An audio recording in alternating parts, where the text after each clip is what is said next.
I'm telling you, they have to stop the pre-match graphics, bro. Every single one I've seen has been a jinx. But EDG just got dominated by G2. So let's look at how America destroyed China to become the #1 world power again.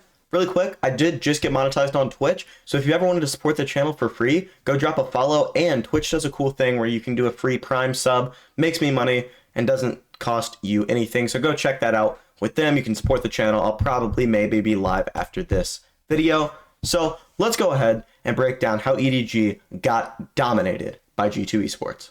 On the bonus, G2 know exactly what EDG want to do. They do this neon rubble take thing, and it just doesn't work out. They get destroyed really quickly. Going to be a little bit of a pause in the action, so let's go ahead and talk about everyone's favorite thing, comps. They're running Clove. If you haven't watched the channel for a long time, I'm not a big Clove guy. You could argue I am probably one of Clove's biggest haters. I think that Clove should never, ever be ran at the VCT level. The smokes last about as long as me, which is not a good thing. The metal is probably the best piece of util in the kit, and the heal is mad, but it requires you to get a kill. Ult should be countered by every single pro ever, including people that were pro in 2021 and now struggle to peak Ascendant. Like, this agent is terrible. I get running it for kind of, oh, scary, oh, they got a Clove, but no one's scared of Clove because Clove sucks. There's no reason to be scared of an agent that is bad, even if you're doing it to kind of do a pick to throw them off. Oh, big scary. I don't like it. Neon in the big 2025 also should not be ran on Lotus. Fracture is a maybe, and that's only if you're Kang or a couple other elite Neon players. I'd be curious, by the way. Go ahead and let me know in the comments who you would consider an elite Neon player in kind of that Kang tier. But EDG will lose this round here, right? And they're in a situation here that it doesn't look too unwinnable, right? Low time, but you're going to be able to get the plant off. The issue, though, is that with the salvos and with kind of the utility G2 have, they have Omen Paranoia, which, again, so powerful. It's the only reason that I think that teams are not playing Astra on some maps is literally just how good Omen Paranoia is. Astra isn't used too much on Lotus right now anyways, but I truly think with the Teo nerf, people will switch back to Omen over Astra just because of the power of that one Paranoia. But let's look at the next round because that's what's most interesting to me. Another big issue with this comp is refighting, but first let's talk about kind of the game plan for EDG, which is take very aggressive space and fights in the opening, and that's what they did on Fracture. That's how they were able to beat G2 so dominantly on Fracture. But now, you know, you are taking these fights with a Neon with only one slide, meaning if Neon doesn't get two, even if Neon lives, then you can't really do this again. You have a double controller comp that is just bad. Clove needs to be switched out for Viper, maybe Vice, maybe a third initiator, like literally anyone but Clove. I would rather have a Deadlock. I would rather have an ISO. I would rather have literally any agent in the pool. There's not an agent pool, but you know what I mean. Any agent in Smoggy's agent pool than Clove, because it just doesn't work. There's no reason. And again, I know I've turned a lot of this into a Clove rant, but Clove is just bad at the pro level. There's no piece of utility that's good. It maybe the metal, maybe it's just bad all around. And if I want to bring up the fact that EDG on Twitter, I saw a couple people saying that they got lucky on Fracture last game because they would pick fights just off of rip and then G2 would be there. Now, I don't want to say that they got lucky, but they did get kind of, you know, they had a good thing. Valen, though, here in a 1v2, they had a good thing going. Good guesswork, kind of. I'm sure there were VODs that went into that and anti-stratting and stuff that was into that. It wasn't just, hey, let's go off the A barrier or whatever. But if that doesn't happen, especially with this comp for EG or EDG, they're kind of cooked, right? It's very hard to win down numbers with the EDG comp because it just isn't a good comp. If you're locked into the Lionzblade lore, you know that the Dragon was looking for an EMEA team that could beat Americas. Now that EMEA has been eliminated, he is no longer here, but slight issue, he took over my bed, still can't sleep, so 100 comments, let me sleep in my own bed, please. And again, I really don't want to be a hater. Kang was first death 8 times. Do you realize how absurd that is, right? This didn't go OT, this wasn't even particularly close. They got 8 rounds, he was first death 8 times.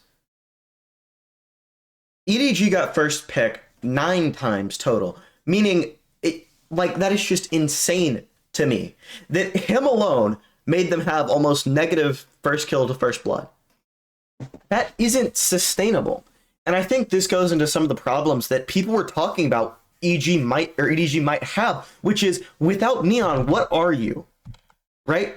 Without a buff Neon, what can you do? They're running the same execute over and over and over and over and slamming their heads against the wall, thinking maybe this time it'll work. Maybe this time Kang won't just die. But he does. Always. He dies. This wasn't even prepped. This is literally the next round.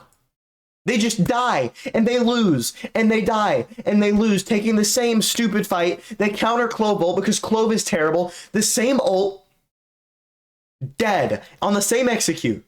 Like, this is just absurd. You are a world champion team. I know you're better than this. I know. I saw it yesterday.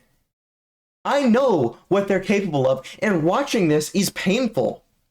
I think they beat T1 tomorrow. But if they look like this, where they just slam the same strat against the wall, it's just boom, boom, boom, boom, boom, this time it'll work, this time it'll work, Kang dies, the rest of the team follows, then no, they won't be T1.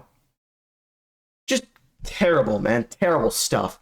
If I showed you this round, you would think that I had just shoved a 4 on top of the last round, and it was the same exact thing. Because it plays out literally the exact same. Hey, Kang, please go kill them. Okay. Turn on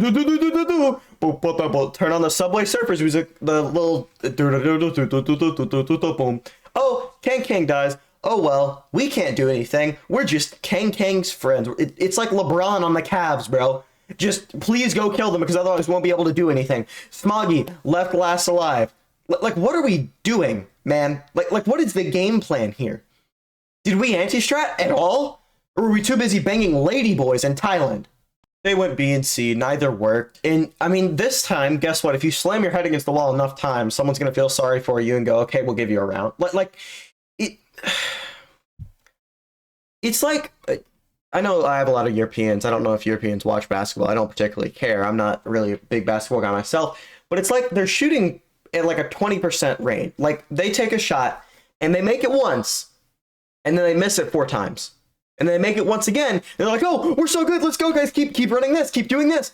It's just bad. Like, yes, you won a round, finally, after doing the same stuff over and over and over again. Congrats on losing the 5 before it because you kept doing that.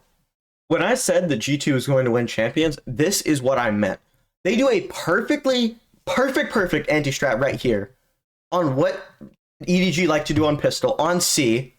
Then they go over fake to A, so no one reinforces Kang after this. They fake this, so no one goes. Now, Kang's on an island in tree with no help.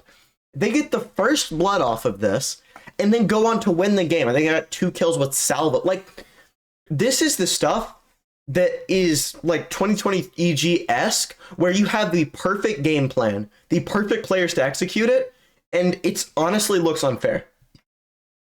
Keep in mind, EDG had never lost a series in Bangkok before this. The only series they lost all year of official play was, I believe, against Trace. Like, this just is not normal. They're not used to this. Boom. Perfect Breach Stun Salvo combo.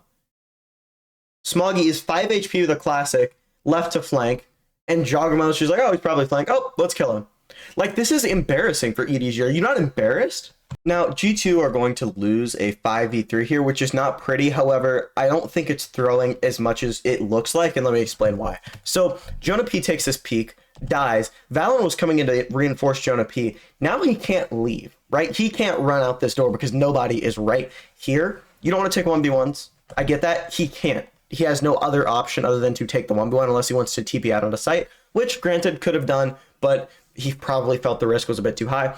Jog just loses a gunfight, and by this point, especially when Smoggy gets to kill on the flank, Leaf can't really be expected to do much. Leaf does the right thing, takes the 1v1, boom, gets the kill there, and then he almost clutches this out. Chichu does a great job of not revealing his position, so then Leaf, boom, kills nobody but Chichu right over there. However, they still lose the round here by like 0.007 or something. It was pretty close. It feels like I'm watching an episode of like Impractical Jokers or something where they're just like, hey, Smoggy, go take a 1v3. And then Rez with 3 people there. Hey, Chichu gets a kill. Good job. Oh, wait, Jonah P just shuts it down. Like, just all the false hope here. They need to clean this up. They have to clean this up full stop, period. I'm they won't win against T1 at this rate. Like, they genuinely will lose against T1. I think that Vitality looked decent. I'll make a video. They looked not decent. Sorry, they looked decent. Not in that game, but in earlier games, and then just kind of crumbled apart. But again, this is the perfect representation, I think, for what EDG is asking Kang to do. Hey, Kang, go 1v3, or we give them match point and probably lose the game. And Kang tries. He really does. But there's not an opening. There's not something where he can go, okay, I'll take this one, because G2 are too disciplined for that. And I think that not having Fracture greatly benefited G2 here because they're able to be a lot more disciplined. Shout out to my members, Atlas, Matui's, and Crunchy Water. Great way to support the channel. Go ahead, click on one of these 2 videos if you like my content. Remember, you can support the channel for free with a Twitch Prime. Go over there. Link is in the description. Have a wonderful rest of your day, and stay tuned for the Vitality video. Peace.